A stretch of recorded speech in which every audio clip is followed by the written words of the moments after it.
Hello everyone, आप सबका फिर से संगीत की दुनिया में स्वागत है। तो आज हम लोग स्टेट बिहार 2023 के जो सिलेबस आया है उसका पहला टॉपिक है नाद के प्रकार, नाद की विशेषताएं, स्वर, श्रुति, सरना, चतुष्टयी, सप्तक इत्यादि का परिभाषा। तो आज हम लोग पहला टॉपिक हम बताने जा रहे हैं इस वीडियो में। तो आप लोग अगर चैनल पर नए हैं तो प्लीज़ चैनल को सब्सक्राइब कर लीजिए और बेल आइकन को प्रेस कर लीजिए ताकि मेरा नेक्स्ट वीडियो जो आने वाला है दूसरा टॉपिक वो आप लोग को तुरंत मिले। तो चलिए शुरू करते हैं हम लोग नाद के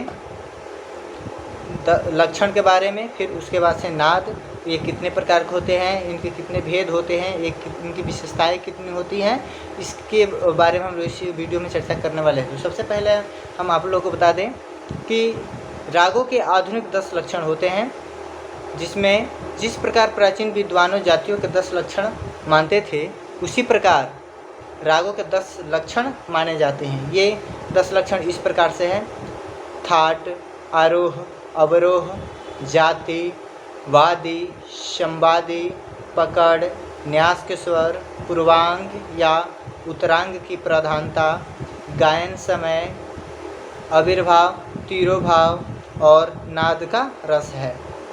तो सबसे पहले हम लोग जानने वाले हैं नाद क्या है। तो नाद के बारे में हम उसका परिभाषा है: संगीत में प्रयोग होने वाली रंजक ध्वनि को नाद कहा जाता है। एक बार फिर से, नाद किसे कहते हैं? तो संगीत में प्रयोग होने वाली रंजक ध्वनि को नाद कहा जाता है। संगीत में संपूर्ण विषय नाद ही है।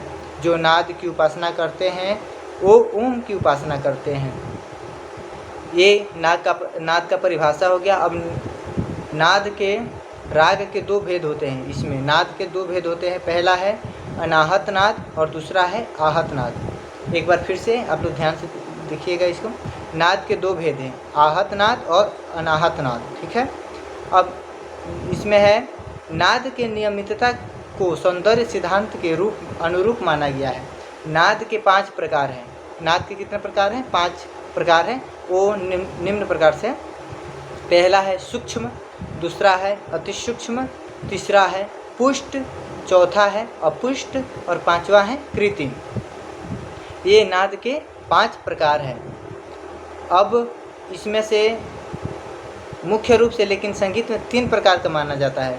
पहला है मंद्र, दूसरा है मध्य और तीसरा है ताल। अब आगे चलते हैं हम लोग। अब नाद की विशेषता के बारे में हम लोग जानेंगे। तो नाद की मुख्य 3 विशेषताएं होती हैं। एक बार पुनः फिर से, नाद की 3 विशेषताएं, मुख्य रूप से 3 विशेषताएं होती हैं। पहला है नाद का ऊंचा या नीचापन। पहला विशेषता है नाद का ऊंचा या नीचापन। दूसरा है नाद का छोटा बड़ापन। दूसरा विशेषता है नाद का छोटा बड़ापन। और नाद का तीसरा विशेषता यह है नाद की जाति। ये 3 विशेषताएं हैं इसमें से। तो इसमें सबसे पहले हम पहला जो विशेषता है उसका नाद का ऊंचा या नीचापन, अर्थात इसका ध्वनि के ऊंचे नीचेपन का संबंध नाद के इस गुण से है।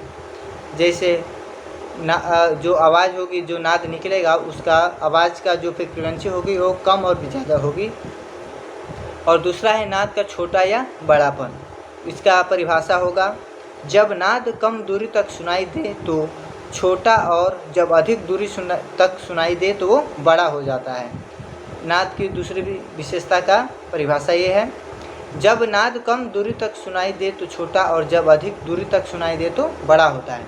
अब नाद की तीसरी विशेषता का परिभाषा है: नाद का गुण आंदोलन या प्रतिध्वनि पर आधारित होकर जाति कहलाती है।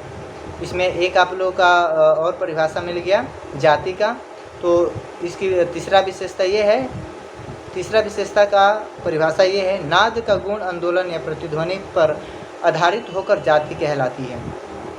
नाद के जाति के कारण ही प्रत्येक वाद या कंठ की ध्वनि नम्र होती है। नाद की इन गुणों से असंख्य सांगीतिक ध्वनियाँ प्राप्त होती है और विभिन्न भाव उत्पन्न होते हैं। अतः भाव अभिव्यक्ति द्वारा संगीत सौंदर्य प्राप्त करने में नाद का महत्व स्थान है। अब इसमें कुछ और परिभाषा है: श्रुति के बारे में। श्रुति इसमें दिया हुआ है टॉपिक में। श्रुति, श्रुति क्या है? तो वह सूक्ष्म से सूक्ष्म ध्वनि जो स्पष्ट सुनाई दे वह श्रुति कहलाती है। एक बार फिर से, श्रुति क्या है? तो वह सूक्ष्म से सूक्ष्म यानी कि छोटा से छोटा ध्वनि जो स्पष्ट सुनाई दे वह श्रुति कहलाती है। संगीत शास्त्रियों ने एक सप्तक में श्रुतियों की संख्या 22 मानी है। आप लोग कमेंट बॉक्स में इसका फिर से आप लोग बताइएगा श्रुतियों की संख्या कितनी है। तो संगीत शास्त्रियों ने एक सप्तक में श्रुतियों की संख्या 22 मानी है और उन्हें 5 जातियों में विभक्त किया है। श्रुति को कितने भागों में विभक्त किया है? तो 5। कौन कौन से हैं? पहला है दीप्ता, दूसरा है आयता, तीसरा है करुण, चौथा है मृदु और 5वां है मध्या। अब एक और उसमें टॉपिक में स्वर का टिप्पणी लिखने के लिए दिया हुआ है, उसको भी हम बता देते हैं। स्वर क्या है? तो स्वरों से राग का निर्माण होता है। वह संगीत उपयोग ध्वनि जो स्थिर, रागदार, स्पष्ट और श्रुति मधुर हो स्वर कहलाती है। एक बार फिर से स्वर की परिभाषा हम लोग जानेंगे। स्वरों से राग का निर्माण होता है। स्वरों से राग का निर्माण होता है। वह संगीत उपयोगिता ध्वनि जो स्थिर, रागदार, स्पष्ट और श्रुति मधुर हो वह स्वर कहलाती है। जो अपने सहज रूप से ही श्रोता के चित्त का मनोरंजन करता है उसे स्वर कहते हैं। स्वर के समस्त गुण सांगीतिक सौंदर्य के ही गुण हैं। तो इस वीडियो में इतना ही। अब इसका नेक्स्ट वीडियो में हम आप लोगों के पास ज़रूर लेके आएंगे। तो चलिए अब नेक्स्ट वीडियो में आप लोग से मिलते हैं। अगर आप हमारे चैनल पर नए हैं तो प्लीज़ चैनल को सब्सक्राइब कर लीजिए। और नेक्स्ट वीडियो आपके लिए तो बहुत ही जल्दी मैं लेकर आ रहा हूं, तो आप लोग इस वीडियो से ज़रूर जुड़े रहें। धन्यवाद।